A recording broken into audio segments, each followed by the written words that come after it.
Sounds True presents In Search of the Original Tree of Knowledge, a weekend workshop with Terence McKenna. Researcher, author, and philosopher, Terence McKenna has spent 25 years studying the foundations of shamanism and the ethnopharmacology of spiritual transformation. His books include Food of the Gods and The Magic Mushroom Grower's Guide, and most recently, The Archaic Revival. He is also the founder of Botanical Dimensions, a nonprofit botanical research project. In this weekend workshop, Terence McKenna examines time and its mysteries, the nature of language, and the techniques of ecstasy that have developed in non-Western societies to navigate to and from invisible worlds. And now, recorded live in Boulder, Colorado, In Search of the Original Tree of Knowledge, a weekend workshop with Terence McKenna. How to slice into this pie. I try to never do it the same way because I don't want to get bored, but that lays a sort of obligation on me that I'm not always able to meet. Two things, I think, are going on inside this wrap as currently packaged.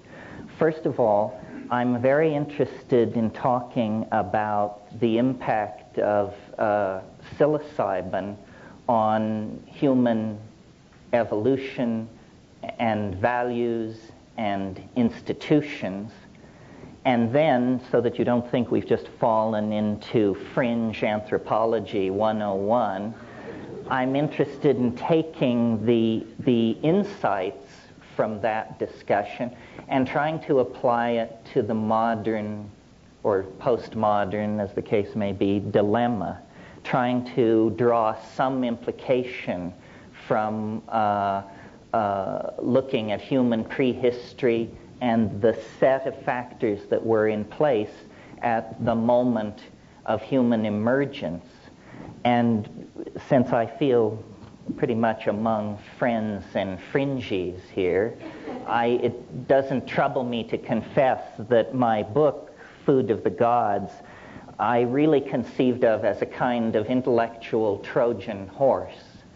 It's written as though it were a scientific study, footnotes, bibliography, citations of impossible-to-obtain books, and so forth and so on. But this is simply to assuage and calm the academic anthropologists. The idea is to leave this thing on their doorstep, rather like an abandoned baby or a Trojan horse, and they will open their doors to it and take it inside, only to discover that out of this very staid, rational discourse pour the self-transforming elf machines from hyperspace with their own agenda. I feel like I should say this, it's more for my ease than yours, that I reached the conclusions that I now espouse through skepticism, reason, rationalism, and tough argument. So it may sound ditzy, flaky, and soft-headed, but that's just because you're hearing it wrong. The guiding input was experience. And in a way, what we're gathered here to talk about tonight is an experience which is not only rare, transformative, challenging, but also, for reasons which we'll probably get around to, illegal. So it's a very peculiar situation. Very few experiences are illegal. And our models of the world are built up based on our experience.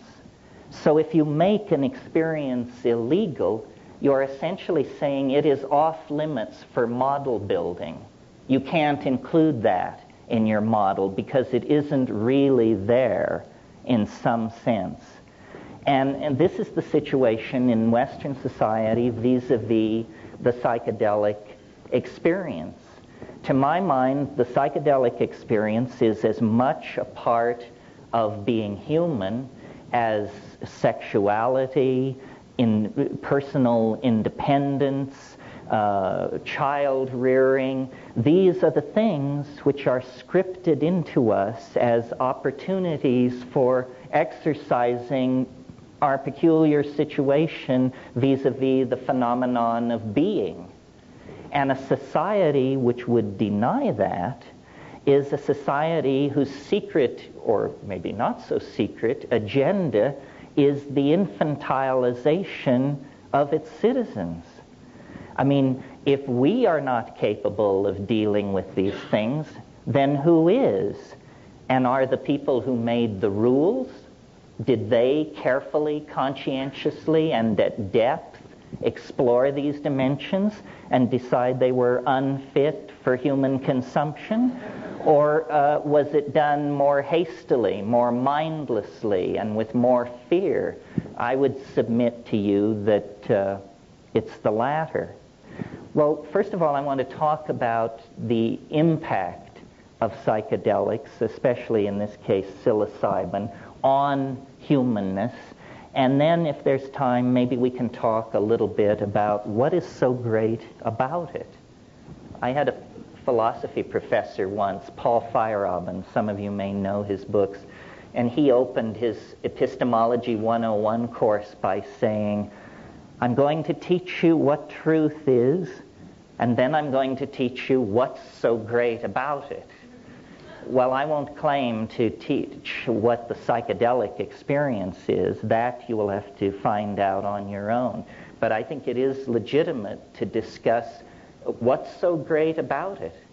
You know, are we, by any measurable index, superior or inferior to people who do not have this experience?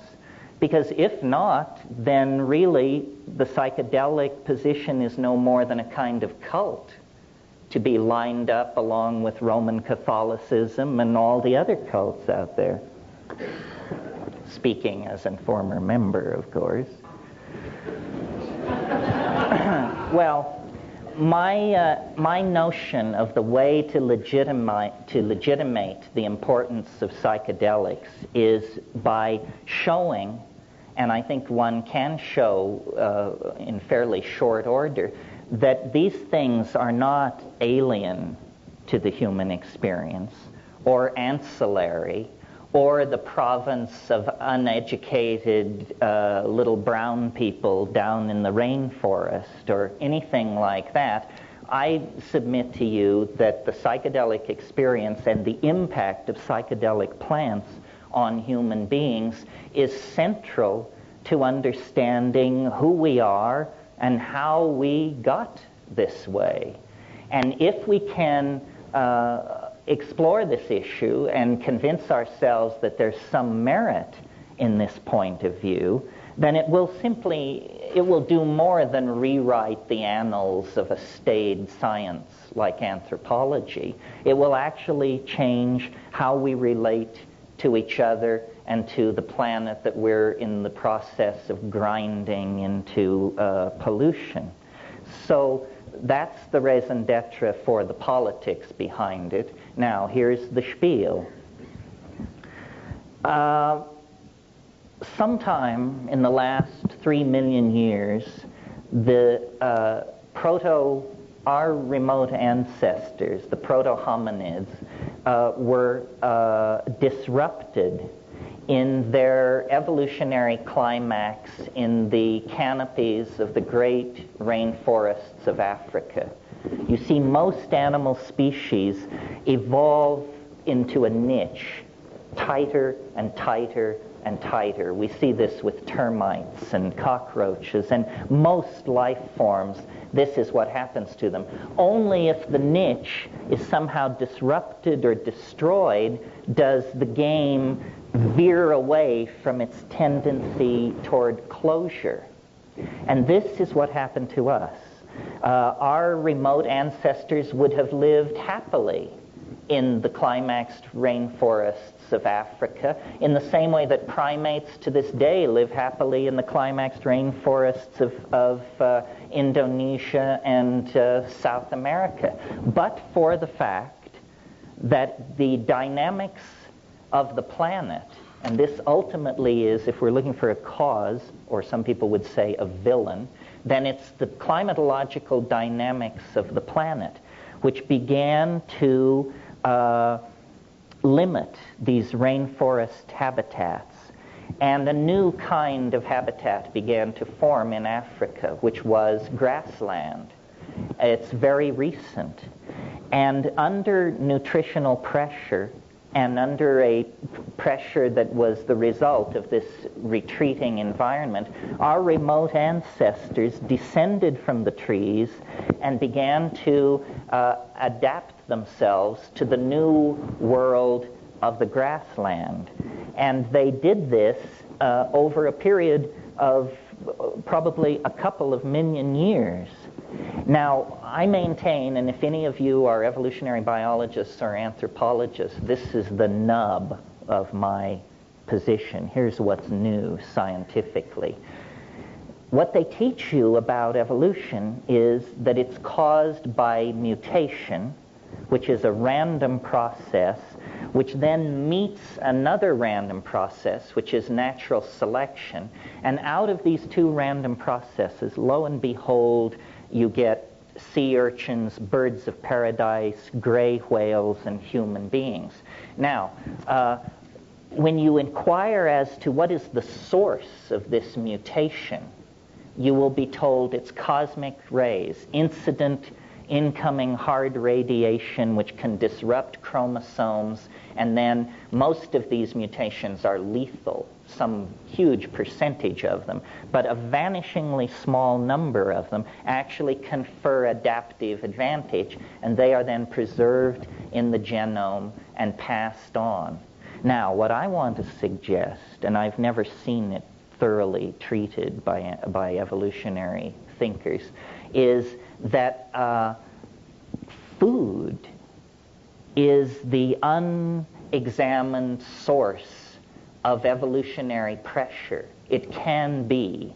If you know anything about animal species, you know that most animals tend to specialize their diet. Insects are famous for this.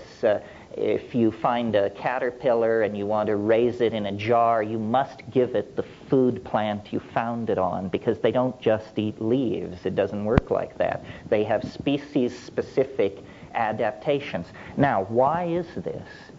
It's because it's a strategy to limit exposure to toxic and mutagenic chemicals that other life forms are sequestering in their tissue to discourage predation, essentially. Well, so then what happens when an animal population, such as our remote ancestors, comes under pressure from a dwindling habitat or a limited availability of food? Well, what happens, if you have any sense, is you start experimenting. You start digging up roots you never thought about before and chewing on them. You start eating leaves. You start eating insect protein. You experiment with the slaughter of small animals and so forth and so on. And this is precisely what our remote ancestors did. This is the much lamented transition from fruitarian holiness to predatory carnivorous messiness. But had we not been willing to lower our gourmet standards, we would have entered the fossil record at that point.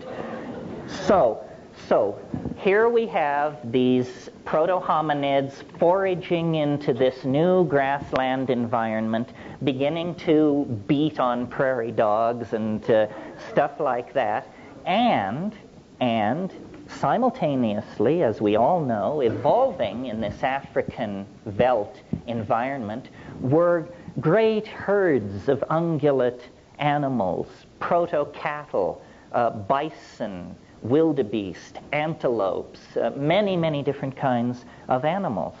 And one of the curiosities of nature is that many mushrooms prefer the dung of ungulate animals to just going out and making a deal with the raw natural environment. They like the leavening that goes on with vegetable material when it passes through the double stomach of an ungulate animal. As a headline, what this means is mushrooms grow in manure. And so our remote ancestors testing for insects and eating small animals would certainly have encountered the so-called coprophytic or coprophilic, the dung-loving mushrooms. And they would have tested them for food. Years ago when I was in Kenya, I observed baboon troops in this very environment we're discussing, and their habit was they were very interested in cow pies because they had learned from experience that if you rush over to a relatively old cow pie and flip it over, there's a high probability of beetles or beetle grubs under there, and so these were vectors for food getting. Well, I did not observe mushrooms in Africa, but I observed mushrooms in the Amazon, and they can attain the size of a dinner plate. I've never seen them in cultivation quite that large. But, you come out after a hard rain, and these things are landed like little flying saucers or frisbees in the meadows. They would certainly have been tested for their nutritional potential. And psilocybin, different from all other chemicals in nature, including, as far as I can tell, all other hallucinogenic chemicals in nature, psilocybin has a unique set of characteristics which implicate it, to my mind, very strongly in the catalyzing of the emergence of humanness out of proto-hominid and hominid organization. And it works like this. It's very relatively easy to understand as major scientific breakthroughs go. At least you're not going to be asked to do any partial differential equations this evening. Psilocybin in very low doses so low that if you were to take a dose this low, you could conceivably forget you had done it and just go out and shop and fiddle around. But at doses so low that they do not register as a psychedelic experience, psilocybin imparts measurable improvement in visual acuity. Roland Fisher did this work in the late 50s and early 60s, and they built an experimental device where a person who could not be seen, by turning a crank, there were two parallel bars. And by turning a crank, this person could rotate one of the parallel bars so that it was no longer parallel. And lacking talking rats, they went to the next preferred experimental animal, which is graduate students. And they would sit a graduate student down in front of this device, give them a very low dose of psilocybin, and then put a buzzer in their hand and say, when the two bars are no longer parallel, push the buzzer. And Fisher collected large amounts of data which showed that the people who had taken the psilocybin, and the other people were given placebo, of course, could detect this deformation long before the unstoned subjects were able to do so. And Fisher, who was a totally straight European scientist, in fact, a Viennese, when I talked to him about this stuff, he was very cagey, and he was funny, in fact. He said, well, you see, it's very interesting. Apparently here we have data which argues significantly that we are perceiving reality better with the drug than without the drug. Yes. For him, that was a joke. I mean, he never did anything with it. It was just a throwaway line. But it stuck with me. And I don't think you have to be a rocket scientist to see that if you are a hunting animal in a situation of nutritional pressure, as our remote ancestors were, and there is a food in that environment which will give you better vision, then by God, the animals which accept that item into their diet are going to be more successful hunters than the ones that do not. And consequently, they will outbreed those members of the population that have some aversion to this exotic food. Either they don't like the look of it, or they don't like that it grows in manure, or they don't like the taste of it. But those who accept it as a dietary item will be more successful at getting food, and consequently more successful at raising their offspring to sexual maturity. And that's the name of the game in Darwinian evolution. You must raise your offspring to sexual maturity. Then the genes flow forward. If you fail in that, you get an F in the evolution game. Well, okay, so visual acuity, that's all very fine. But psilocybin has other properties which build on that initial pharmacological peculiarity. If you take slightly larger doses of psilocybin, and this is typical of many indoles, you get, with many of which are hallucinogens, you get what is called CNS arousal, central nervous system arousal. You all know this feeling. It's the feeling of 2 double cappuccinos in short order. It's that you do not sleep, you are very restless, you are very alert, your attention is scanning, and in highly sexed animals like primates, arousal means exactly what it sounds like. It means erection in the male animal. And now, isn't that interesting? That is a second factor feeding back into this increased success with offspring business. Not only are you a better hunter, but you're a more highly sexed creature.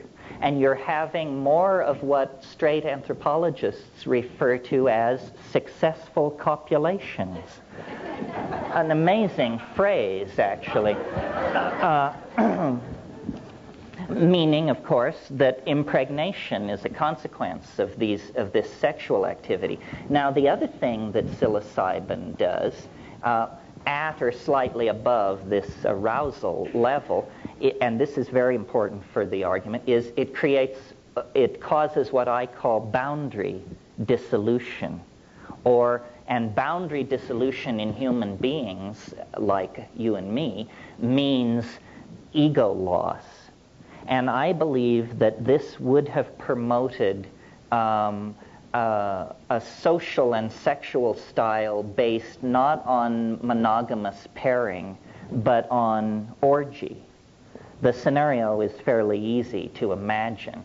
It's that these remote ancestors of ours would take these mushrooms and they, probably at the new and full moon, the thinking is that ritual was originally lunar timed, and then they would, and we're talking about nomadic groups of people, probably no more than 80 to 100 people, and then there would be group sexual activity.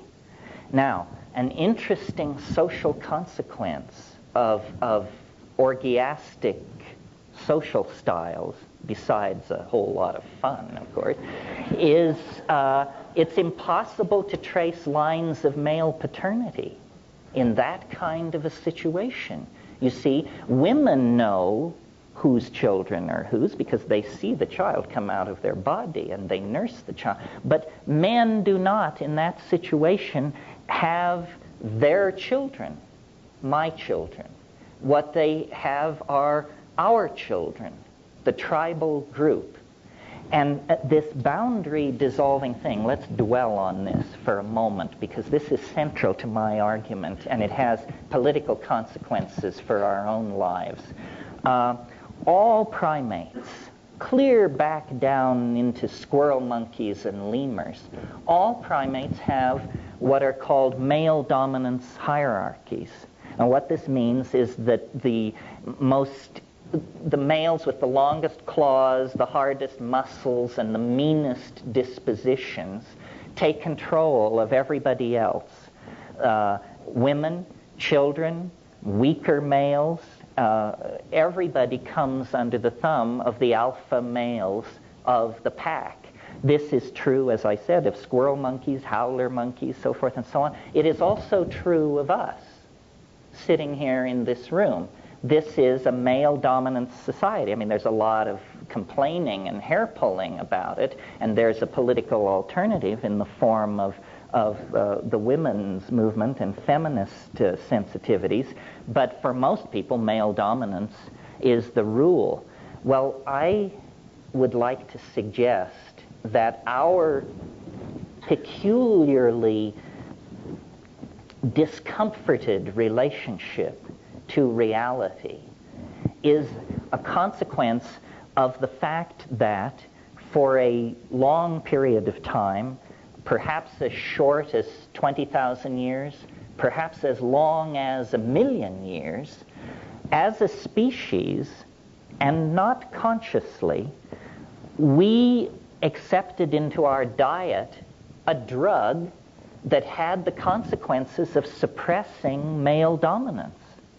That this was the social consequence of accepting psilocybin into the diet. The ego is a structure that forms in the psyche like a calcareous tumor or a growth if you do not have regular recourse to the cure.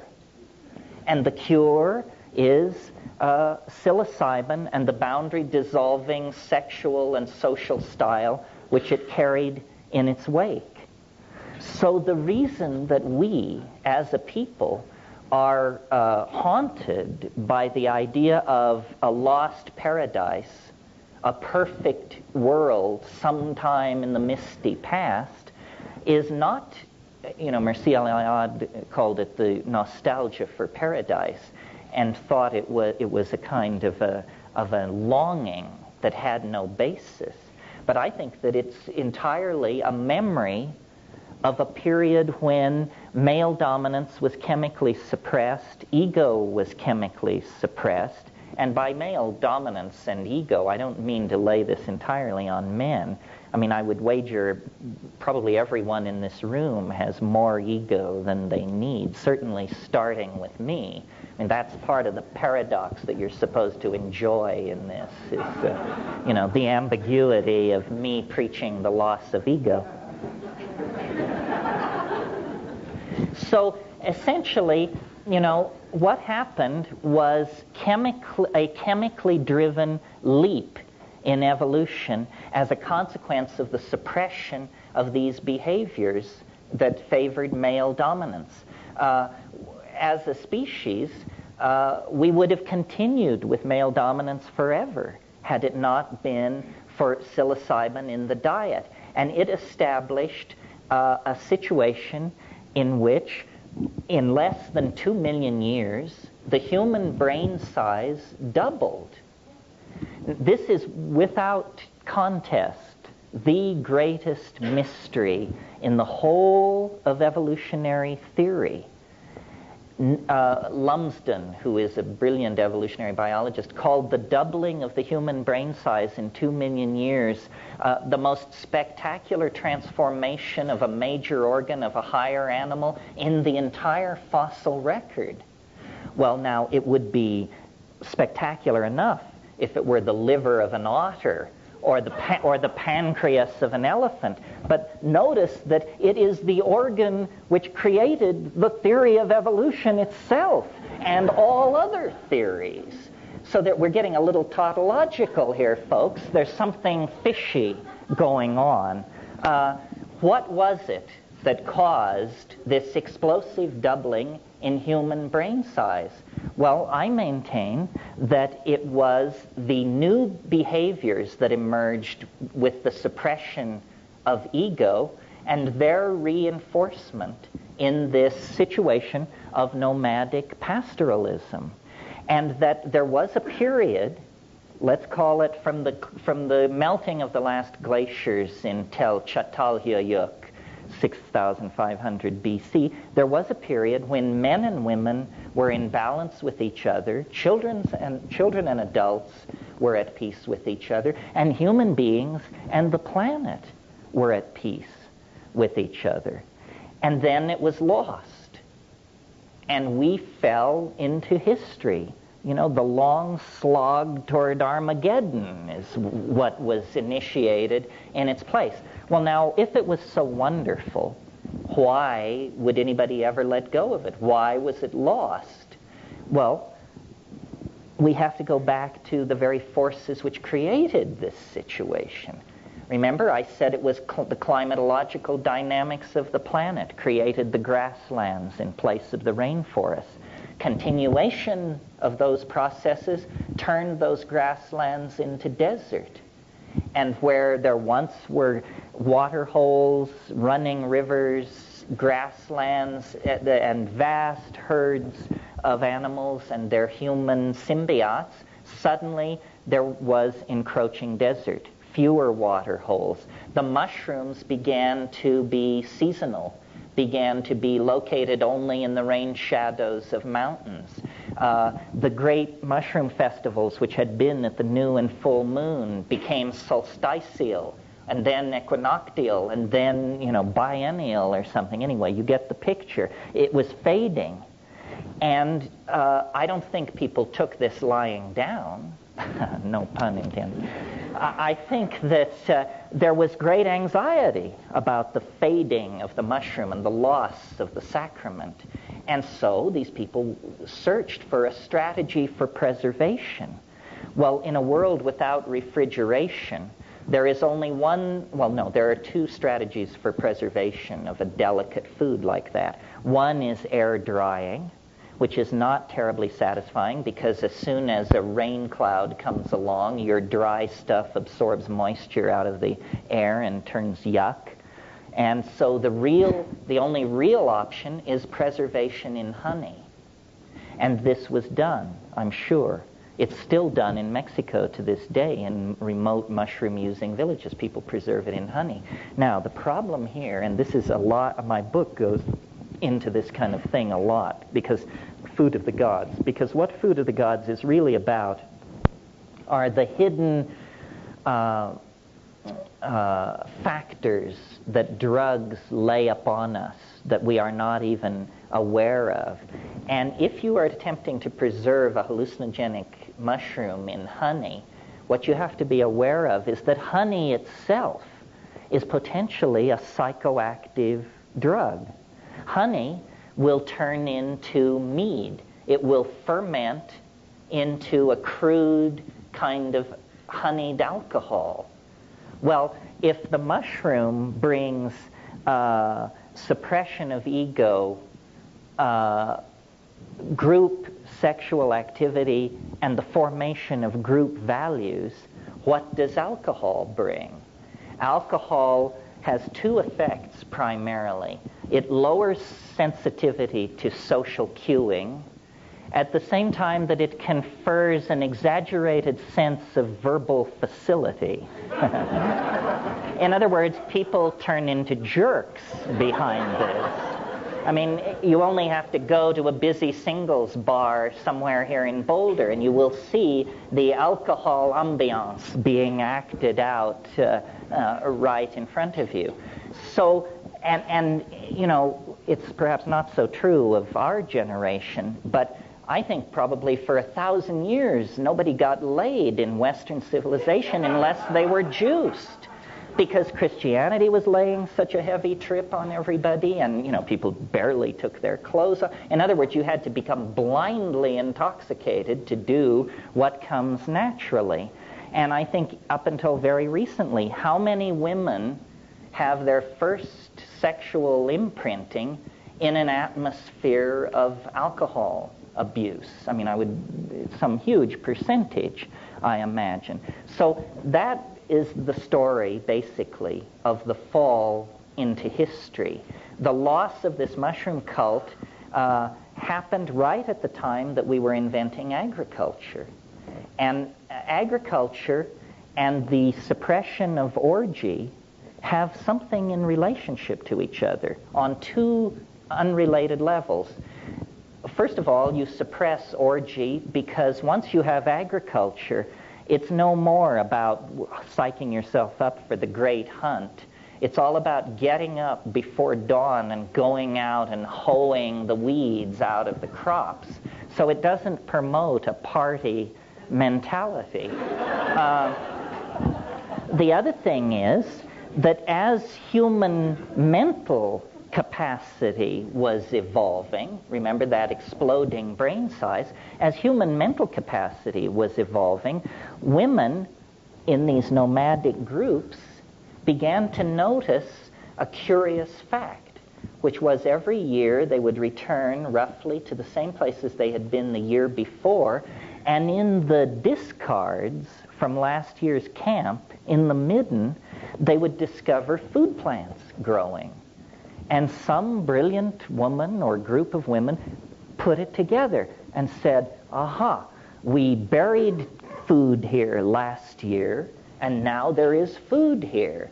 Must be something about putting food into the ground gets you food. In other words, they were able to cognize a cause and effect relationship that were separated over many months of time.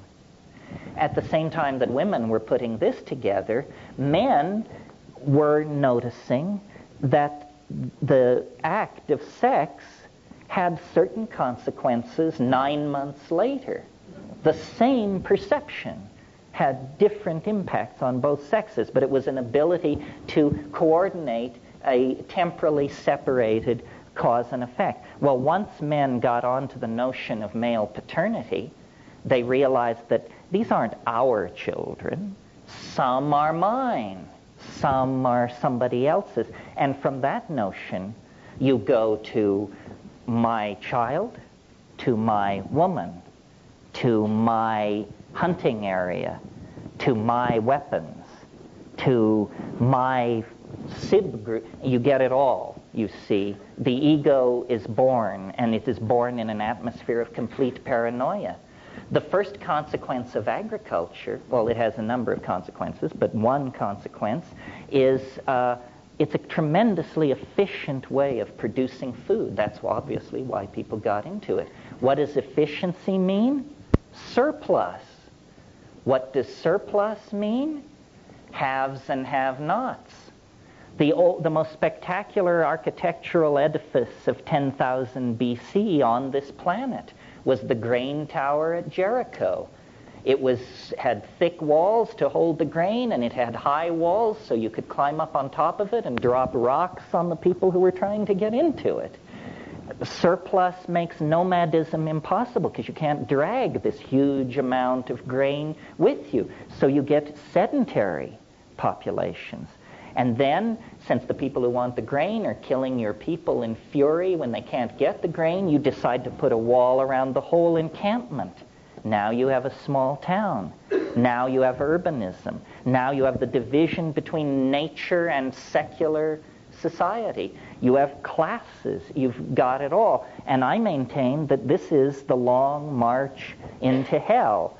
And our particular obsession with drugs as a species, I maintain, can be traced back to this transition. That, yes, elephants love fermented papayas, and so do butterflies, and so forth and so on. But this kind of intoxication is not what we're about. We addict severely to several dozen substances, less severely to probably 100 more, and we addict to everything. What we call romantic love shows a lot of similarities to hard drug addiction when you separate the lovers. Sleeplessness, suicidal tendencies, bursting into tears, hysteria, loss of weight. You can't tell whether this person is getting off heroin or has separated from their partner. Well, if you take an individual who is alcoholic or has some kind of serious drug problem, current thinking is this can be traced to traumatic abuse in childhood. This is what happened to us. Traumatic abuse in childhood. We were literally torn out of a symbiotic relationship to the earth by the forces of male dominance, agriculture, sedentary living, so forth and so on. And we've been trying to scratch an itch that we can't find ever since. And it has, money doesn't do it, power doesn't do it, nothing seems to do it. We seem to be the unhappy monkey. And we take this unhappiness out on each other with a vengeance. And you see, what happened was when the mushroom faded, the million years of pharmacologically interrupted patterns of male dominance reasserted themselves. But it was no more a foraging monkey with this style. It was a creature with language, tools, music, social organization, and suddenly it got very ugly. And people weren't interested, and people began fighting over the women. Said, we don't want to have orgies anymore. This woman is my woman. Touch her, you die, and so forth and so on. And we are living out the legacy of this. Well, before I talk about the social consequences of it for us, I want to go back to the question, what was so great about it? I mean, we've talked about orgy, but you can have orgy without psilocybin. What was so wonderful about that proto-historical mode? Well, this is where it becomes slightly more woo-woo. Because what we have to talk about is, what is the psychedelic experience anyway? And I maintain that if we're talking about psilocybin, and we're talking about taking it in nature, as these people did, that, yes, first come the dancing mice, the little candies, the colored grids, and so forth and so on. But what eventually happens, quickly, like 10 minutes later, is there is an entity in the trance, in the vision.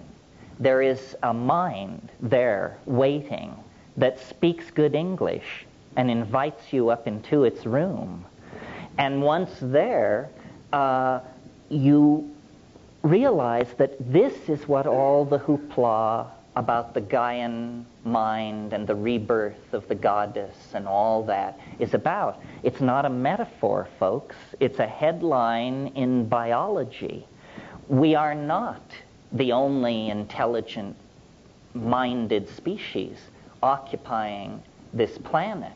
We may be the only bipedal hairless mammal with intelligence on this planet, but there is something out there spread through the grasses, the forests, the rivers, and the oceans. Our own emergence into intelligence took less than 2 million years. Life has been on this planet for 1.5 billion years, and we don't know how many strange pathways beckon. But at some point, a kind of mind came into existence, and it is real. It's what lies behind the religious impulse in our species. There really is somebody else sharing the local mind space. And I don't believe we're talking theology here. In other words, this is not, in Milton's wonderful phrase, the God who hung the stars like lamps in heaven. It's not about that. For me, that's a big question mark. But it is the God, goddess of this earth. It is the biological mind. It is that all boundaries are illusions, and that life is a thinking, feeling entelechi of some sort. And we are just like a little droplet that has somehow escaped from the river of cognition and now imagine that we're the only water in the cosmos. Not so, it turns out. The reason the psychedelic experience is so baffling and transformative, even as we sit here with your heads full of Heidegger and Husserl and I don't know, Wilson Phillips and all this stuff, is because in contact with that, we have no more sophistication than our orgiastic, mushroom-munching ancestors. Civilization doesn't give you a leg up on this stuff. In fact, it makes it harder to figure out what's going on, because we have defined nature as dead. You know, atoms screaming through empty space, ruled by tensor equations of the third degree. That's our picture of what nature is. That isn't what it is. It's a mind of some sort.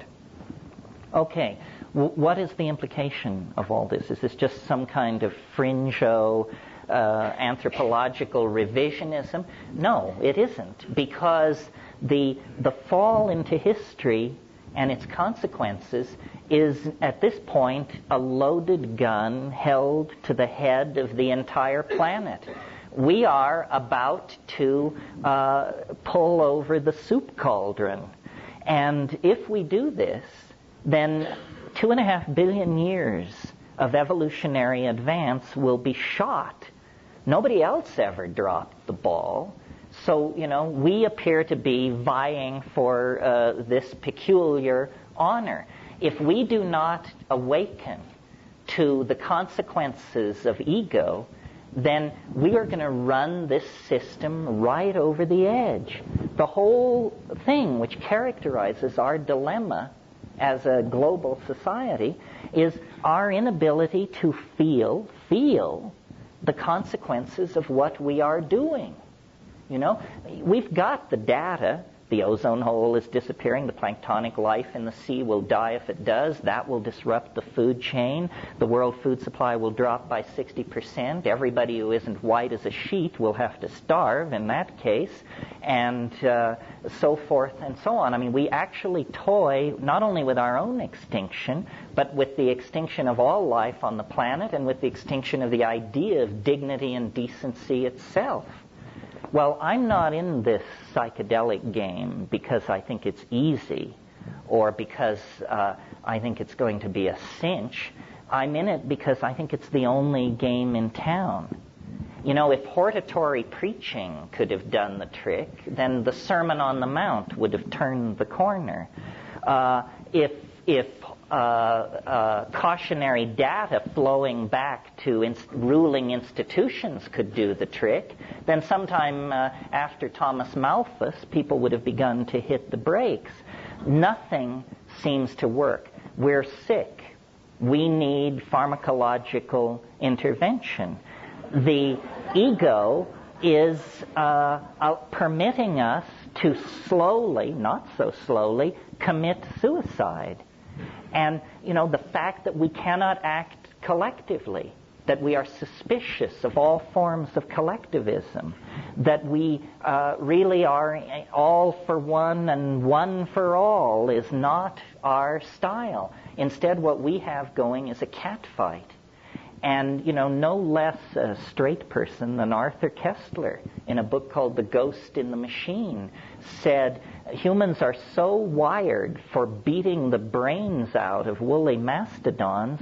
That's what evolution has equipped us to do, not negotiate weapons treaties and destroy bacteriological factories. We have to force our evolution. We have to chemically restructure the primate brain so that we do not commit suicide. And the only way to do it in the time left is for the psychedelic community to stand up on its hind legs and roar. And, you know, maybe they'll build camps for us. But the point being, I think there's a moral imperative to try what works. I mean, you know, in the 60s, psychedelics were called consciousness-expanding drugs. A good old phenomenological description. Well, if consciousness does not loom large in the future history of our species, then what the hell kind of future is it going to be? No future at all, I maintain. So if there is even the slightest iota of possibility that these things do what I'm saying they do, then we need to get Johnny Quick on it and check it out, because we may be beyond the point of no return right now. Nobody knows how bad this ozone hole thing is, or what's locked up at Rocky Flats or behind the Iron Curtain or dumped in the Arctic Ocean. We may be past the fail-safe point right now, folks. There is no time to lose. It is time to engage the powers that be in a little more serious dialogue than the just say no horseshit that's been peddled recently, because we're talking about the survival of life on the only planet that we are certain has life on it. This may be the site of a cosmic experiment with universal implications, and it rests in our hands. Everybody here tonight is here because a whole bunch of people didn't drop the ball. And, you think you've got problems? 9 times in the last 1,000,000 years, the ice has moved south from the poles, miles thick. No antibiotics, no electronic communication, nothing. And I'm sure these people were miserable, and they dragged through it, and they lived, and they passed it on. Now we're it. And we will be judged the lamest of the lame if we cannot come to terms with this and begin to talk about what is going on. This is not obscure. As I said, I view the psychedelic experience as central to humanness, as our sexuality. We cannot allow dominator institutions to infantilize us and to tell you where your mind can and cannot go. We even have a piece of paper locked up in a vault in Washington, D.C. that guarantees life, liberty, and the pursuit of happiness. Well, now, what could the pursuit of happiness possibly mean if it doesn't mean the freedom to practice your own relationship to nature and its gifts? So I think we have been entirely too casual about the importance of the psychedelic experience. This is, for one reason, because we cannot publicly get together and discuss it in detail. And one of the things that I think is very important about get-togethers like this is, if you will look around, you'll notice that we cannot really be distinguished from the rest of society. Some of us live under bridges, some of us clip coupons. There's a wide spectrum of people here. But this is your affinity group. This is your community. Someone in this room actually has what you need. And, I have acted as a filter, so out of millions living along the Front Range, here we've gotten it down to 200. I can't go any further than that, folks. The rest is up to you. Well, I guess the last thing I want to say, and then we'll take a little intermission and then come back and do questions afterwards, which is my favorite part. But I want to just for a minute invoke the psychedelic experience without regard to the evolutionary forces that created it or the political institutions that suppress it and so forth, and just say, in case there's some soul in this room who's never had this experience, that this is extraordinary news. We are not talking about something like a dream. It is not like meditation. No, you can't get there by yourself. And Babaji is equally useless, because you and Babaji are starting from the same place in this game. It requires pharmacological perturbation of ordinary neurochemistry in order to see this mystery. And it is a mystery. It is not going to be reduced to the firing of synapses or repressed sexual desires or day residues or anything like that. It is the very thing which all these religions are yammering about. It's there. It's real. I mean, if you think that the world is empty of adventure, then you just haven't been hanging out with the right crowd. I mean, on a Saturday night, within the confines of your own apartment, on 5 grams of psilocybin mushrooms in silent darkness, I guarantee you will believe that Ferdinand Magellan should take second place to you. You will see things which no human being has ever seen before, and that no human being will ever see again. That's how big that universe is. The incredibly constricted space-time locus of the here and now that evolution has forced upon us for survival purposes is simply one point in an apparently infinite hologram of explorable data that is the human world. I mean, the entire world of every science fiction novel and story ever written is minuscule compared to the universes of strangeness and peculiarity that are accessible to any one of us, if you will but apply the method. And if you're not willing to apply the method, then, you're going to sweep up around the ashram till hell freezes over and not understand what is going on.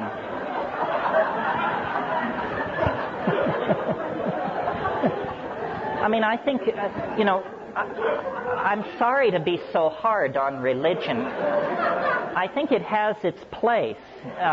Its place is the inspiration of ethical behavior.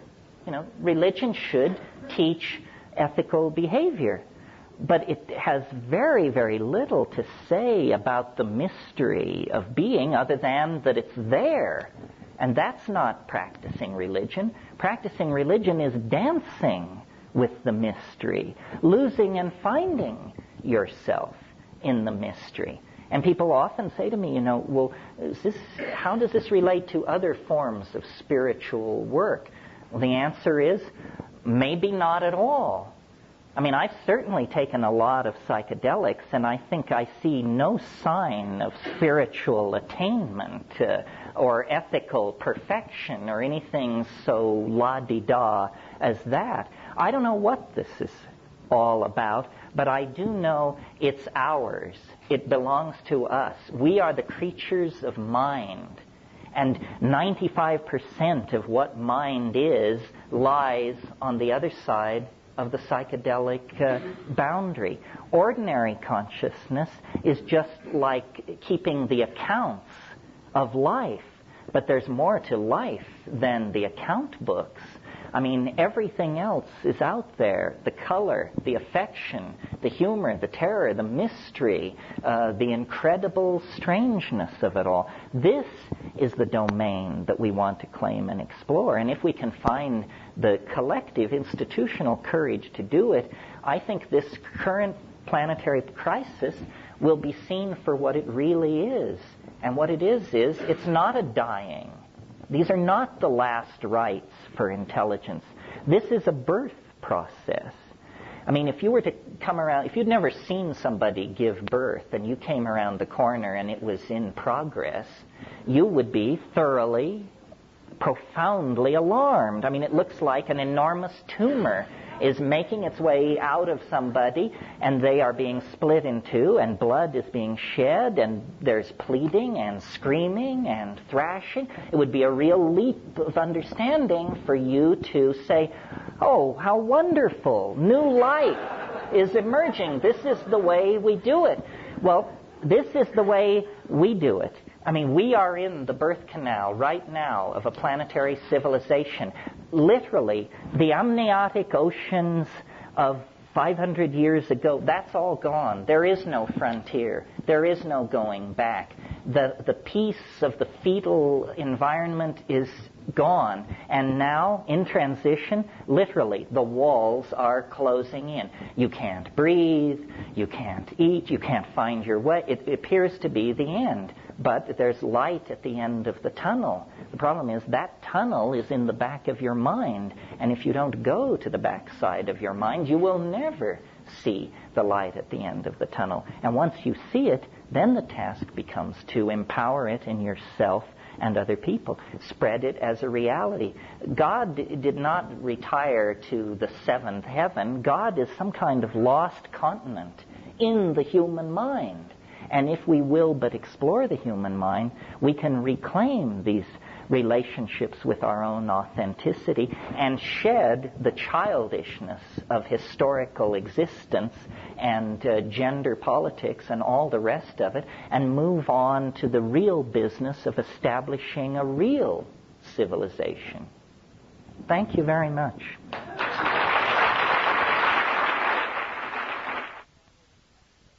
Does anyone want to ask a question, or is it all just perfectly clear, utterly convincing, and, yeah? Are there bad effects? Of psilocybin? Bad effects. Somebody once said, "What's wrong with DMT?" And I said, "Well, nothing unless you fear death by astonishment."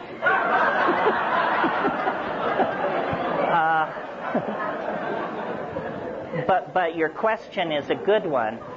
First of all, I talked a lot about how what we have to do is destroy and ablate ego. However, there is a very small percentage of us who have a hard time creating any ego whatsoever. And for these people, boundary dissolution is no problem. Their boundaries are dissolving all the time on them. I would say that they are at the contraindicated end of the spectrum. That if you're fearful already and fighting to keep from being overwhelmed by confusion at what's going on in your life at the paper box factory or something, then probably tossing in mega doses of hallucinogens is not the way for you to do it. Or if you do, if you're just bent on doing that, then I would say do it in the presence of some kind of professional. And how you find a professional in this legal climate, you'll have to discuss with me privately. I don't want to make it sound, though, it's a tricky thing. I don't want to make it sound like it's absolutely riskless. Physically, I think it's pretty safe, unless you are odd in some way. But you need to know, you don't want to find out you're odd an hour and a half into it. But the problem comes with the mind. If you are delicately balanced, if your whole life has been about not looking at that or that or that, then this is not your game. You should go back to watching Jeopardy and the kind of person who is called to this is a person who has an exploring soul. I am not a courageous person in the sense that you won't find me shooting white water. You don't see me, rappelling down the faces of cliffs. But from the time I was the tiniest little kid, I was into the weird. What's weird? Weird is the compass heading. And if you keep your compass always pointed toward the peculiar, the outre, the bizarre, the unspeakably alien, then, you'll find these places. The people who think life is all cut and dried and are perfectly happy to have Carl Sagan and George Bush explain all of reality have never left the broad, swift stream of mundane thinking. But, off in the byways and tributaries, there's a wonderful alchemical saying, which I generally mangle, but I think it goes something like this. The tallest mountains, the oldest books, the widest deserts, there you will find the stone. And what it is it's a prescription for exploring weirdness. That's all. It's not going to be on MTV. It's not going to be in, God forbid, Esquire. It's going to come from, doing your homework, visiting strange people in strange lands, and checking it out. What I can't give you, to return to your question, is I can't give you a guarantee that it will be fun. The Rolling Stones have that wonderful line, you don't get what you want, you get what you need. This stuff is ruthless. And if there's something that you're trying not to look at, it's going to get you, for sure. But ask the veterans. Most people will tell you, you learn more from the bad trips than you do from the good ones. The good ones are ecstatic and connect you up to nature and other people. The bad ones show you your kinks and your limitations and your thought errors and that sort of thing. It's not an easy row to hoe. That's why I think there's a little bit of social confusion about it. One of the things I should make clear is I really advocate high doses rarely. I think the worst thing you can do is get into a style of psychedelic diddling where, you take half a gram every day. All this is doing is giving you a tolerance to psilocybin. You're not having the psilocybin experience. You're having the tolerance to psilocybin experience.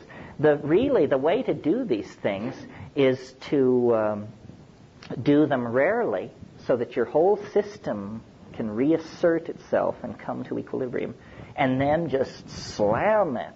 And this is amazing. I mean, I think that this works for all these psychedelics. I'm an inveterate cannabis user, and I wish, in a way, that I could get a slightly better grip on my cannabis use, because I think the real way to do cannabis is like once a week, by yourself, in silent darkness, with the strongest stuff you can get, and then immense amounts of it. And, people call it a recreational drug and a this and a that. Hey, done that way, it will catapult you into places where I love it. The great place to get to on cannabis, and some people never in their whole life touch it, is the place where you say, my God, I've done too much. It's not easy, folks, but it's worth shooting for.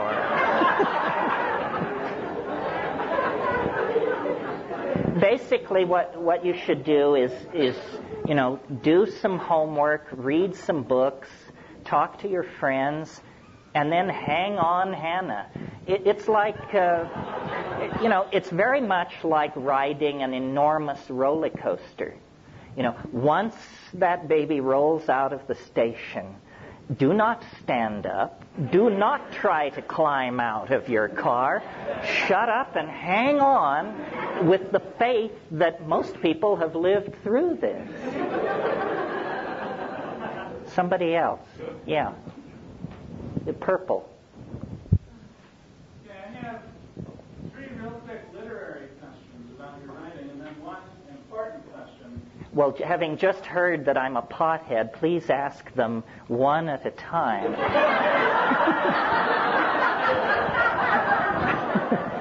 What is your first literary question? Okay. One of the assertions that you make is that low dosage was the typical evolutionary mechanism. My own experience is different than that. Many of my associates' experiences are different than that. And we believe that high dosage may have been a more common usage method. Well, I don't mean to imply that people first used it in low doses and then middle and then higher over time. What I meant to imply, I think they were using low, middle, and high doses from the very get-go, but they were using low doses to hunt, middle-range doses for orgy and ceremony, and truly high doses for this boundary-dissolving tremendum. Second literary question. Okay. When I read about Hayek. Uh-huh. I like you picking up on Mallard and Eisler, and I liked your use of dominator and partnership terminology. That was wonderful. But I disagreed when you said that the cows were an indirect expression of the fungus found in the art there. I found that to be kind of a leap of logic. But my train of thought has gone off the rails of reason enough. So who knows? Well, I'm not wedded to that. First of all, Çatalhöyük, for those of you who haven't read the book or know about Çatal, was this immensely sophisticated civilization that existed in the 7th millennium BC. We're talking 6,000 years before zero. This civilization existed and was destroyed. And the characteristic of it is shrines dedicated to cattle.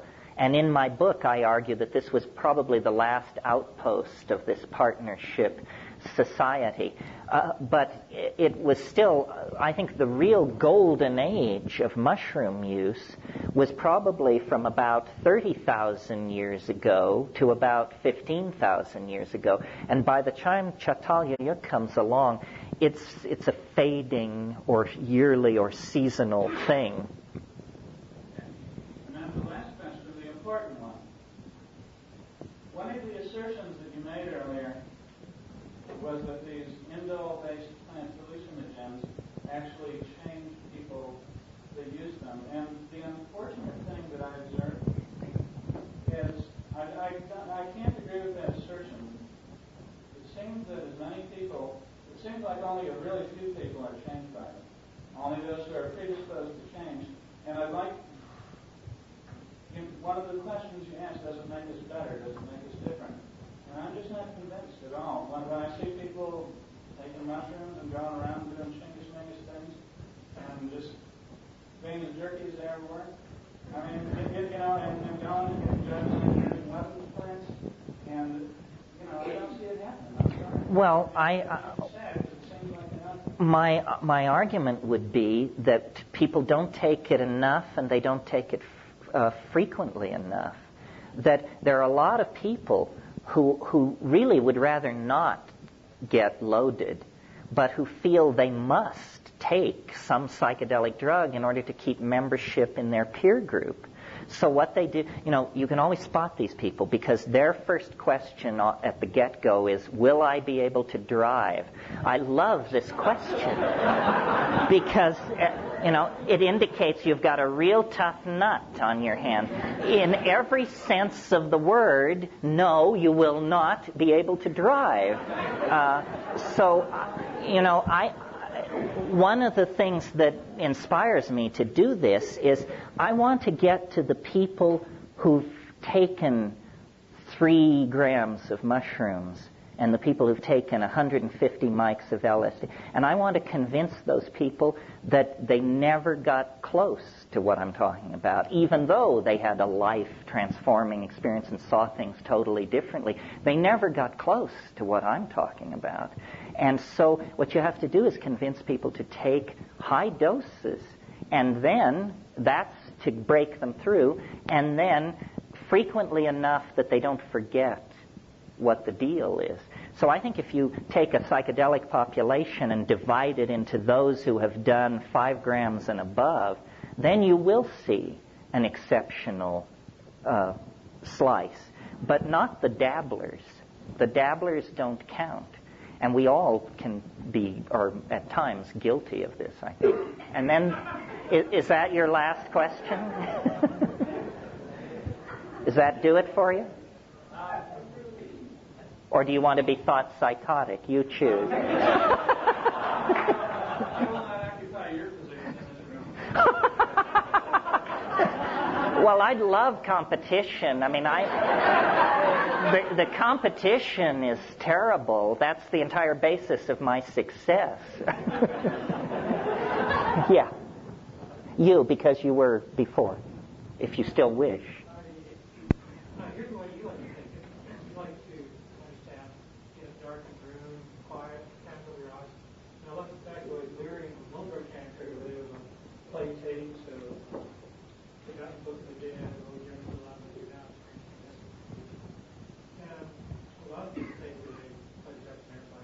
Right. And why, I guess you think your way is preferable. And Why?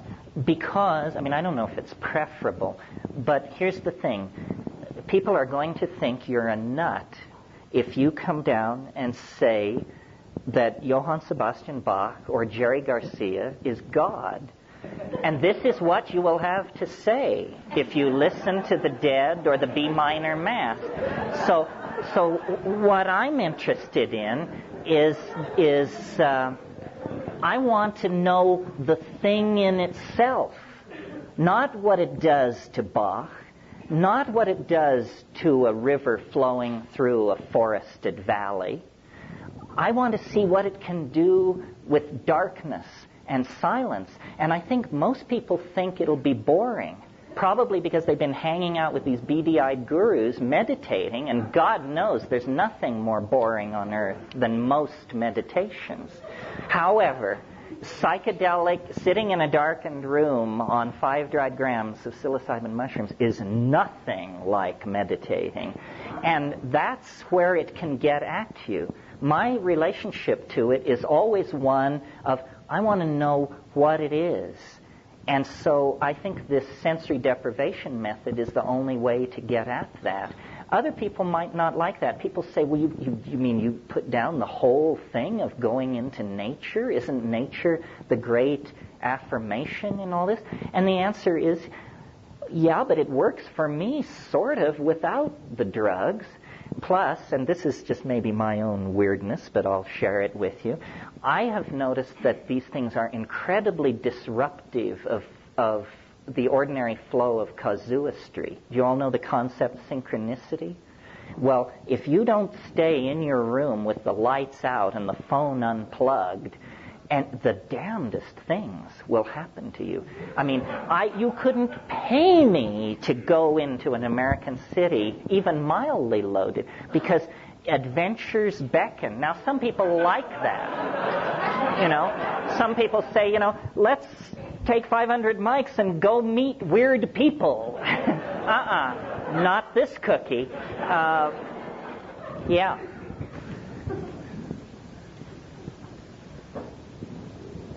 In reply to your statement about darkness, what I find happens there is that you create an experience where you are taking in other people's dogma. You're bringing in something that's already done, and I feel like the peak experience is when you create something new, and something new expresses itself from the depth of the being, which is why I also say the darkness sometimes. But one thing that I did learn is that the high doses are very, very interesting. It would take me way far beyond the small doses. And I've experimented with both homeopathy and natural herbal extracts in terms of making my own medicine. But in terms of psychedelics, if you take that into, and my question is coming back, Corey, if you take that into a situation where you remove the whole molecular pattern as you do in homeopathy, do you think that there could be a more potent experience through that evolution? Are you asking me, do I think a homeopathic preparation of a psychedelic would be effective? It would be homeopathically effective. I wouldn't expect it to be experientially effective. See, I would sense that since what we view out here is a direct creation of what we are inside, that's the current paradigm I'm looking at, that if you do change it in the same manner that you change it in homeopathy, which is changing the etheric so that you then create the gross material side, that it would be even more potent and even more immediately effective in reconstructing our reality. But don't you think that if that were true, and since in a high dilution like that no molecular trace of the original compound remains, that you have then just found the solution to the legalization conundrum? I believe that, because one thing that we're noticing in the field of herbal medicine now is that we're getting a lot of political flack for having medicines out there, but homeopathy is skimming through unscathed as it has for many years. Because in a materialist world, it's assumed to be bogus. Right. Yeah. Well, this seems to me not an abstract proposition at all. Let the best homeopaths succuss the strongest hallucinogens and set them out, and let's give it a whirl. Over on this side, yeah. This question may be too personal and embarrassing for you to answer, but I'm just going to... Oh, I can hardly wait. Why are you in jail? Why am I not in jail? Well, that's an interesting question. And number one, I don't know. Here's what I've come up with. Notice that I use big words.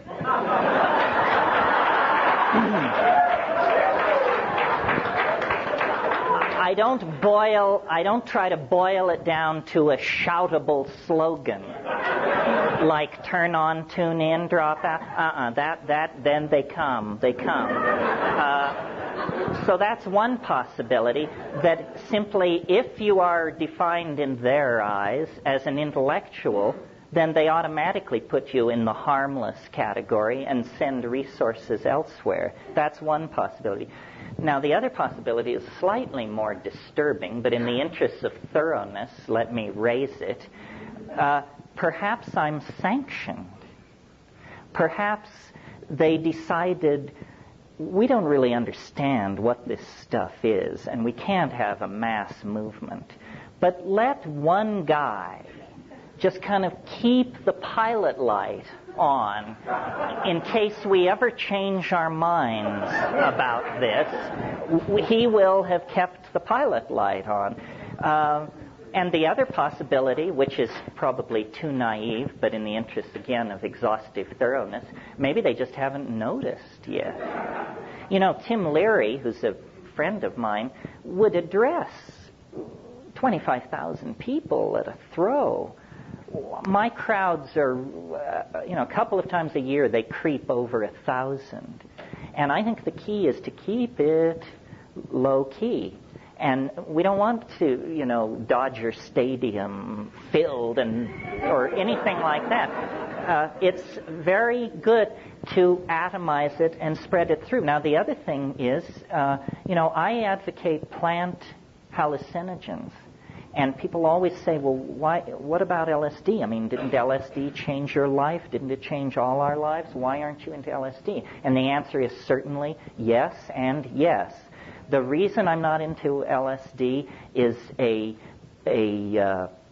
not having to do with the effects of LSD, which I think are marvelous, but with the fact that a couple of enterprising second-year biochemistry students can produce 6 or 7 million hits in a long weekend.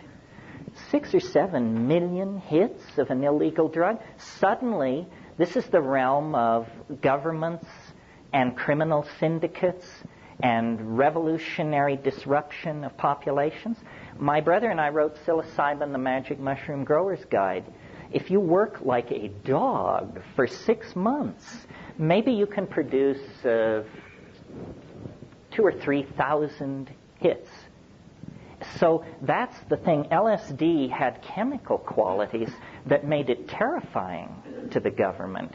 I mean, anybody with $50,000 worth of backing and 2 years of biochemistry could turn themselves into a major threat to political stability in this country. So they slammed that. They're not going to put up with that. The thing I love about the mushrooms is, if you're a dedicated mushroom grower, you produce this piddling amount, and if they come and drag you away because it is illegal, all they get is you.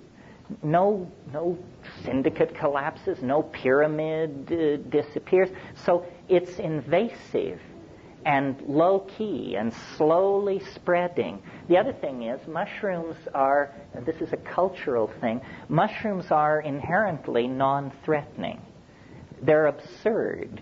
They're what we put decals of on serving trays, and bath towels bear mushrooms on them. It's a kind of silly thing. And so I think that they don't really understand what a powerful hallucinogen this is. Well, that's enough on why I'm not in the can. This woman, yeah.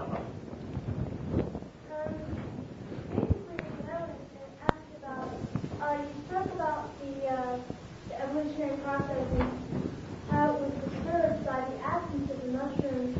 Don't you think that it would be a more creative and beneficial process if we worked on evolving our minds without using an external drug? What happens if the government does come in and decide to completely wipe it out, or if things happen where we can't access that state of consciousness anymore, and then things, they just step backwards again?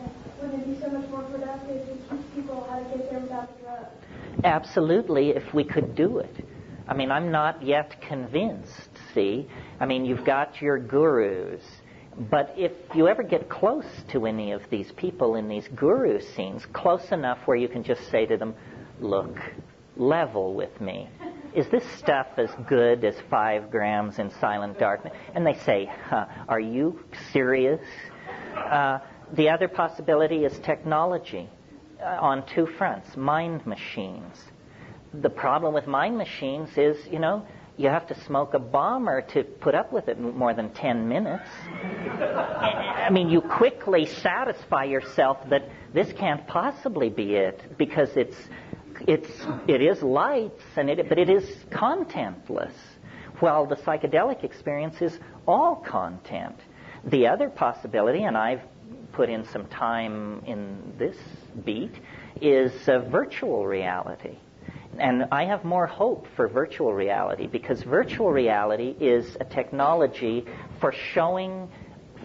that would allow us to show each other the inside of our heads, our dreams, our visions. And I think that sufficiently perfected, it might have the consequences of these psychedelics. The problem is it carries a huge amount of negative freight. You know that it's not going to be a tool for us to show each other the inside of our minds. It's going to be a tool to sell us crap that we don't want. It's going to be a tool for yet more realistic, vicarious, and gratuitous violence. It's going to be a tool for more pornographic degradation of women. So it seems to me, while it holds out the possibility of a technically driven psychedelic, it has a lot of negative freight. I agree with your premise, but I'm driven by a tremendous sense of urgency. I mean, why try to create a technical alternative to psilocybin when you've got psilocybin? Technical alternative, I'm saying, I think that people should use mushrooms as a step. And once you get there, you try and you keep going without that tool. I mean, because what we want is, we want to transcend this plane. We want to be on a higher plane, a higher state of awareness. That you're not going to get to that plane ultimately if you have to keep coming back into the plane to get the stuff, to get out of the plane again. Well, how about this? Maybe there's something wrong with that metaphor, because notice it has to do with planes and transitions. It's an inherently dualist metaphor. This concludes Tape 1. Our program continues with Tape 2.